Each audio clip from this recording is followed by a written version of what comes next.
Nih guys, ada momentum di mana Gubernur Jawa Barat dan Jawa Tengah itu satu atap, dalam hal ini satu acara ya. Dan beliau keduanya itu sempat terjadi cengkrama atau ada suasana hangat lah ya, ngobrol, saling keduanya saling sapa dan saling ketawa gitu ya. Ya nggak ada masalah gitu ya dalam hal ini gitu ya, nggak seperti yang digembar-gemborkan banyak. Jawa Tengah selalu dibandingkan dengan Jawa Barat ya, KDM sendiri itu mungkin ada strategi atau branding yang harus dilakukan Pak Lutfi nggak sih Pak, kalau menurut Bapak? Saya pikir ini menariknya, Pak Lutfi itu sudah punya branding yang sangat bagus, sudah punya satu slogan yang sangat-sangat bisa membumi, yaitu ini ya, yang ngopeni dan ngelakoni. Dan saya pikir itu yang perlu dibutuhkan adalah itu lebih digaungkan ya, diamplifikasi kalau bahasanya anak zaman sekarang, dan diamplifikasi. Ketika Bapak Ahmad Lutfi pada saat kemarin bertemu dengan Kang Deddy Mulyadi, sepertinya ada pertanyaan dari netizen yang membuat pertemuan tersebut menjadi sangat janggal. Sepertinya begitu teman-teman.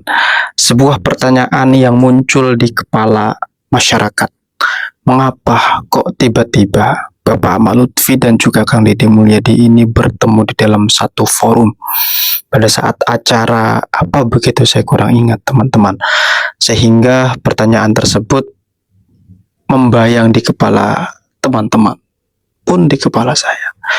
Apa ya maksud dibalik pertemuan yang dilakukan oleh Bapak Ahmad Lutfi yang bertemu dengan Kang Deddy Mulyadi? Kemudian dari segi gestur, Bapak Ahmad Lutfi sepertinya ini sedang menenang-nenangin, dalam tanda kutip ya. Maksudnya apa ya? Seolah-olah menutup-nutupi apa yang dilakukannya dahulu kepada Kang Deddy Mulyadi.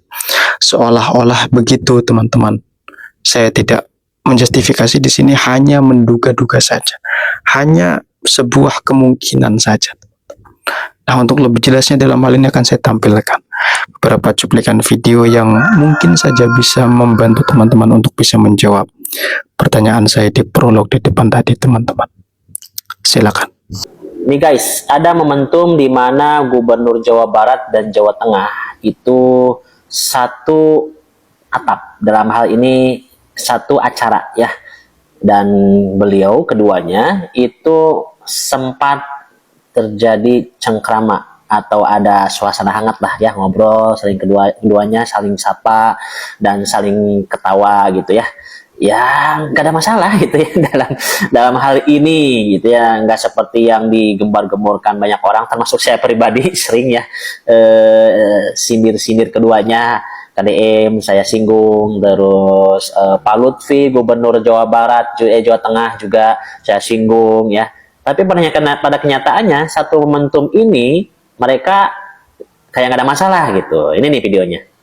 Oh, ini beli, mas gratis. Nggak usah tunggu, bayar nih. Halo guys, akhirnya konten juga. Katanya yang ikhlas saja, nggak usah konten-konten. Nyebut gubernur konten. Makanya Pak Lutfi jangan suka sundar sindir. Konten oge. Aduh, ya Gubernur Jawa Tengah. Julid. Konten oge. Enggak saya banget pajar konten. Ayo nang konten. Pak Lutfi. Meni aku merasa gitu oge. Kabatur menyebut konten. Ayat lain konten Pak Lutfi. Aduh, Pak Lutfi. Saya liaran Pak Lutfi ya. Ang, bagaimana kalau kita bahas berita yang lagi rame? Ang, berita apa yang lagi rame? Bertemunya Gubernur Jabar sama Gubernur Jateng. Nih beritanya nih. Mana? Nah, itu tuh Mang beritanya. Aduh. Apa di mana kok? Aduh, saya nggak sereg ya sama judulnya. Nggak sereg gimana? Itu ditulis dua orang hebat. Iya, terus masalahnya di mana? Era sama cuma satu, Bang Iwan. Cuma satu. Pak Lutfi apa KDM? Ya nggak tahu saya. Yang jelas mah cuma satu. sih Mamang mah. Ada berita yang lain deh, yang beritanya sama tapi judulnya beda. Oh, gimana kalau yang ini? Nah, yang ini. Apa lagi sih Mang? Juga kayaknya kurang seret. Kurang seretnya di mana? Ya, kalau saya lihat-lihat klarifikasinya itu tidak tulus, kayak pencitraan. Kok kayak pencitraan? Ya maksudnya biar dibilang akrab begitu. Kalau begitu Mang, itu namanya suzon. Iya sih, tapi kan itu yang saya rasakan. Oh, itu mah cuma perasaan Mamang aja kali. Coba cari judul yang pas gitu. Oke, terus gimana nih kalau yang ini? Kalau ini pas. Nah, apa yang ini pas? Iya, sebab tidak ada tendensi, ini netral. Tidak memuji, tidak juga menjatuhkan, baik salah satunya maupun keduanya. Seperti itu, Bang Iwan. Oh, gitu maksudnya. Tapi kenapa sih Bang milih judul berita aja harus ribet begini? Apa? Ya, saya mah sedang mencontohkan. Mencontohkan apa? Mencontohkan apa yang disebut a priori. A priori? Apaan a priori, Mang?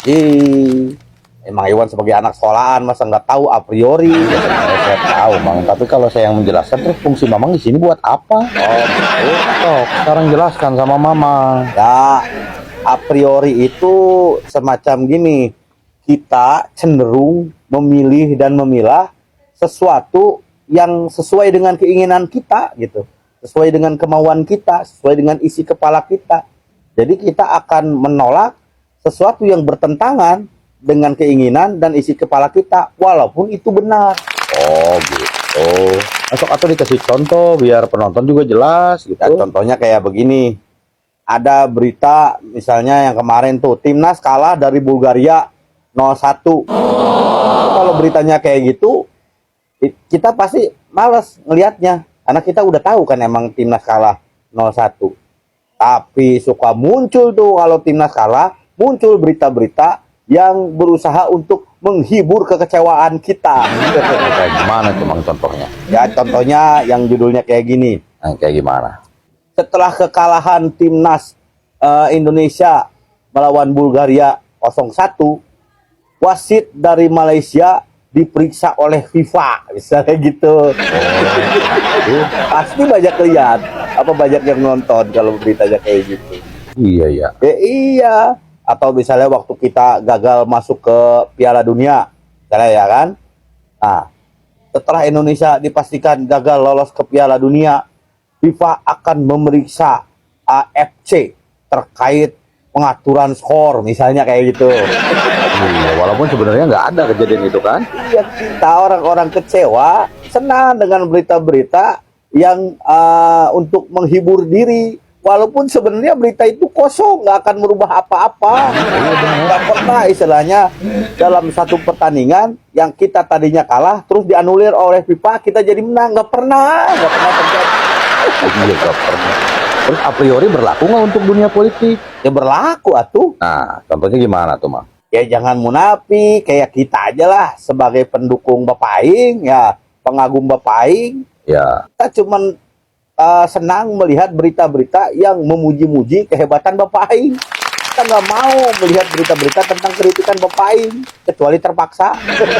Ya malah juga. Terus untuk pembenci berlaku juga ini? Ya termasuk untuk para pembenci juga kayak gitu. Mereka akan meng-skip istilah kata berita-berita yang muji-muji kehebatan Bapak Aing. Tapi mereka akan mencari berita-berita yang sesuai dengan keinginan mereka, yaitu berita yang menjatuhkan Bapak Aing. Oh iya pasti, tujuannya untuk menyerang ya kan? Iya.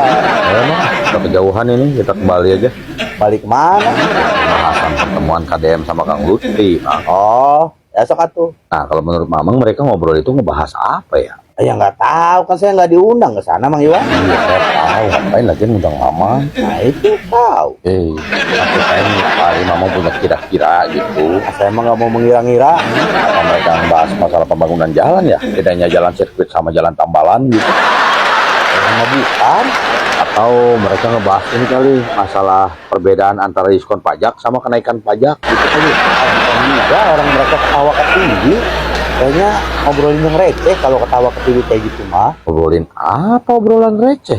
Saya jadi nerka-nerka tuh kalau kayak gitu. Ya cukup saya aja yang tahu, penonton mah nggak usah dikasih tahu. Nah, kiraan aja ya. Ya, kayaknya mah mereka kalau ngobrolin tentang ini, tentang apa namanya konten. Iya bener. Ya, kayaknya mah Kang Lutfi, Mas Lutfi, Jawa ya, Mas Lutfi mempertanyakan bagaimana cara membuat konten yang baik dan betul. Tentang konten yang baik dan betul, kayak gimana contohnya? Iya, seperti angle kamera. Di mana angle kameranya supaya saya kelihatan ganteng, kayak gitu. Ngarang ngomong mah. Ya intinya mah mungkin ini mah ya, Mas Lutfi bertanya, Kang Deddy, gimana ya caranya supaya saya bisa membuat konten yang baik dan betul gitu. Apa paling kali ini mah ya, barangkali ya gampang aja Mas Lutfi untuk membuat konten yang bagus mah nggak perlu jadi orang lain, cukup jadi diri sendiri aja, jangan dibuat-buat. Terus Mas Lutfi nyautin lagi, waduh kalau jadi diri sendiri kayaknya orang aku banget deh.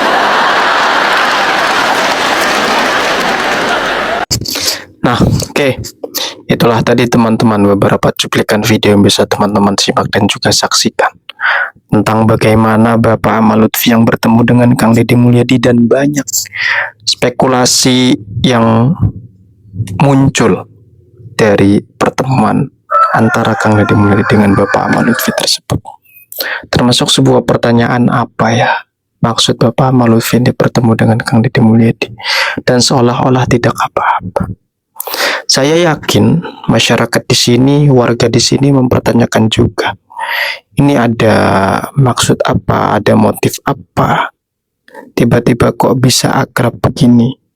Seolah-olah yang mendatangi Kang Deddy Mulyadi, Bapak Ahmad Lutfi, itu tidak pernah melakukan hal-hal yang berkaitan dalam tanda kutip, meskipun berkaitan antara Kang Deddy Mulyadi dengan Bapak Ahmad Lutfi itu dari aspek apa ya, sindir menyindir lah, katakanlah begitu. Ini apa maksudnya teman-teman? Silahkan letakkan di kolom komentar di bawah ini. Oke, mungkin cukup sekian hal yang dapat saya sampaikan, kurang lebihnya saya mohon maaf. Assalamualaikum warahmatullahi wabarakatuh.